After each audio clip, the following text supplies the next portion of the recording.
From the CBS Bay Area studios, this is KPIX 5 News. Welcome back to KPIX 5. This morning time now is 6:30. I'm Emily Turner. Good morning. I'm Devin Fehely. Cars were hit with projectiles on Highway 101 within minutes of each other yesterday. The CHP says that no one was hurt. That is the good news. But the windshields of those cars were damaged near Prunedale in Monterey County. These latest cases bring the total to 61 incidents since February. There is now a collective reward of $14,000 being offered to find whoever is responsible for that damage. And in Los Angeles County, investigators there are searching for a man who vandalized a Beverly Hills synagogue. Police say the vandal broke into the Nessa synagogue about 2 o'clock yesterday morning. It was about 5 hours later when an employee arrived to discover an open door, overturned furniture, and damage to several relics. This cowardly attack hits at the heart of who we are as a community.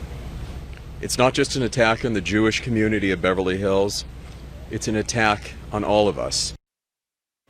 Beverly Hills police are investigating the incident as a hate crime, but say so far there is no evidence to suggest that the attack was anti-Semitic. Well, South Santa Clara County has had more than its share of gun violence this year. Yeah, as a result, people lined up in Gilroy yesterday for the South County Gun Buyback Program. The car stretched down the block, lined up to turn in their guns, many motivated by the tragic mass shooting at the Gilroy Garlic Festival. When they had that shooting, we felt so bad for everybody, and it's our community, and so let's we can do get some of these guns out of our community. The district attorney's office partnered with the Morgan Hill and Gilroy police departments for the No Questions Asked gun buyback event, the first in South Santa Clara County in a quarter century. We want them to come here, turn it in. What we don't want is someone who hangs on to a firearm, doesn't safely store it.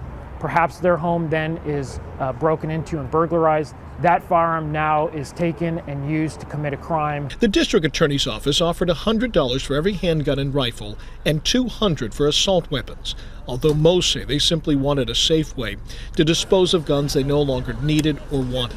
The money meant nothing compared to the effect that it could have if something happened. He really felt very strongly about the fact that he would not want any of his weapons to end up in the hands of somebody who did something that might harm somebody else, especially the kids in our neighborhood. Organizers say they hope with each gun that's turned in, the potential threat of violence is decreased in some small but appreciable way for a community that's seen too much gun violence in the past year. The buyback netted nearly 500 firearms in all, including 26 assault weapons, 205 handguns, 159 rifles, 103 shotguns. Organizers paid out more than $47,000 for those guns. There is no word on whether the Gilroy shooting had anything to do with the sudden departure of the Garlic Festival's executive director. Brian Bowe announced Friday he's stepping down after 14 years with the event. He said in a statement, quote, "I am immensely proud of all the festival has done to support the local community. After much introspection, I truly believe that the festival will benefit from a fresh perspective." The 42nd annual Gilroy Garlic Festival will be held in July at Christmas Hill Park. A plan to produce a TV series about the ghost ship warehouse fire has been scrapped. A husband and wife writing team says they changed their mind after hearing from victims' families. Michael Chabon, a Pulitzer Prize-winning author, and his wife hope to develop a series about the fire that killed 36 people in 2016, basing it on a magazine article from earlier this year. But friends and families of the victims told them it was too soon to relive the tragedy. Now they say that they don't want to cause any further pain, so the idea is off. New video this morning. Strong winds and a heat wave continue to fuel major wildfires in the Australian state of New South Wales. Just take a look at all those flames and how high they are into the air. Those fires have killed at least 4 people across the east coast of Australia since November, burned about 2.5 million acres of farmland and bush, and destroyed more than 400 homes. Global climate talks in Madrid, also known as COP25, have just wrapped up, but there is still no consensus on how nearly 200 countries will implement the Paris Agreement. The main sticking points include aid for poor countries affected by climate change, as well as rules for international carbon markets. Since the annual summit started about 2 weeks ago, environmental groups have staged a number of protests around the world. In Madrid, an 8-year-old girl climbed a lamppost outside the conference center to protest global warming. She says we're running out of time, echoing another young activist, Greta Thunberg, who was also at the summit. As it is now, at least my experience is that people are not fully aware of what is going on, and that's why we need to make sure to make people aware and to create awareness to spread this information that so desperately needs to be spread. The 2015 Paris Agreement has the goal of limiting global temperature rise to 2 degrees Celsius. The U.S. is the only country that signed the agreement and then pulled out. After a long delay, the commercial crab season is now underway off the California coast. The season began a minute after midnight this morning from Sonoma County southward. California Fish and Wildlife had delayed the season over concerns that other marine life could become entangled in the crabbers' equipment. Starbucks is apologizing this morning to a pair of Southern California sheriff's deputies who claim they were denied service at a Riverside cafe. Reporter Nicole Comstock explains it's just the latest in a series of similar incidents across the country. Denied service at this Riverside Starbucks. That's what 2 uniformed deputies say 4 employees did to them on Thursday night. Why would they deny service to cops? They help the city, they help us out. They should be able to receive the same sort of attention as any other American, though. That doesn't seem like it would really happen.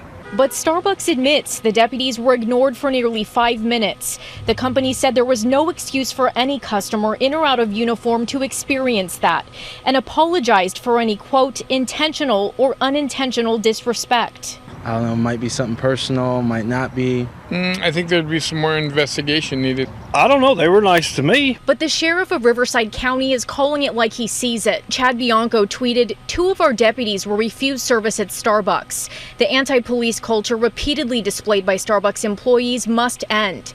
And it's not the first time the company has been accused of discriminating against cops. A couple of weeks ago, a Starbucks employee in Oklahoma was fired after giving an officer a cup with the word pig printed on the label. And back in July, 6 officers in Arizona say they were asked to leave a Starbucks because they were making a customer nervous.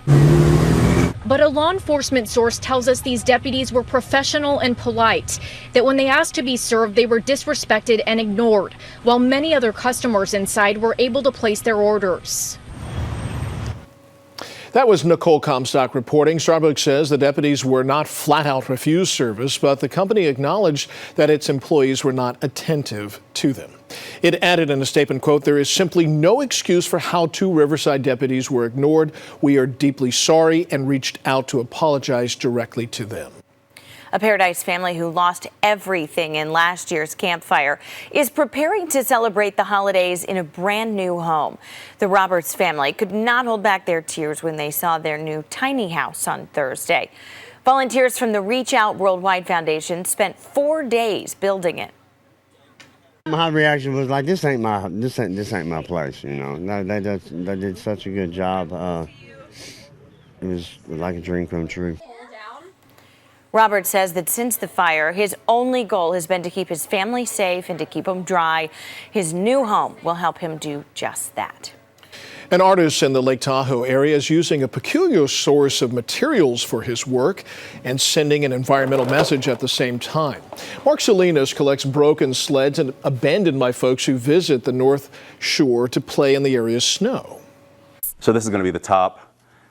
If you could imagine like a giant tree ornament hanging from here. And of course, this rope is from a sled.